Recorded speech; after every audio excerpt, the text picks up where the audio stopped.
we have some really good treatments. You know, you and I know that as addiction psychiatrists, there's really great treatments out there. Um, the first and most important treatment is like calling it out, right?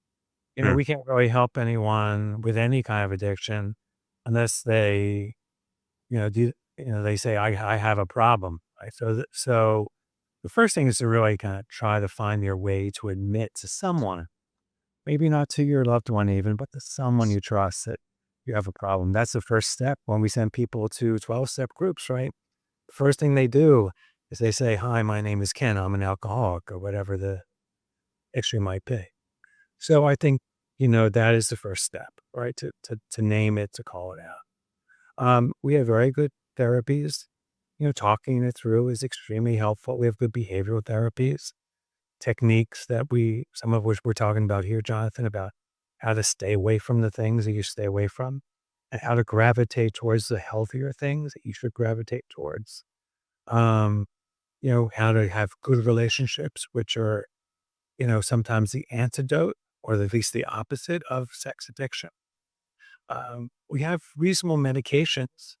One of the things that we're really good in psychiatry to do is we're really good at taking people's sexual desires away. And, as a consequence, we could actually leverage those side effects and leverage those things. We also have very, very good anti-compulsive medications to psychiatry. So those drugs can play a role.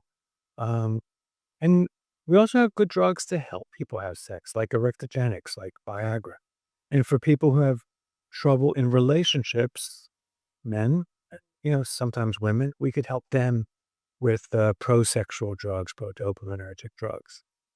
And last but not least, in any addiction, especially sex addiction and like gambling addiction, the behavioral addictions, we have very, very powerful 12-step groups.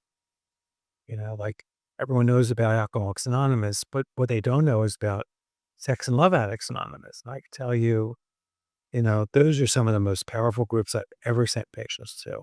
Sure. And 12-step treatment is, really remarkable. I think more so in for the behavioral addictions like sex addiction than even for alcoholism because, you know, it's very, very hard to find a bunch of people in a room where you could talk about sex. Sure. But in Sex and Love Addicts Anonymous, you can do that.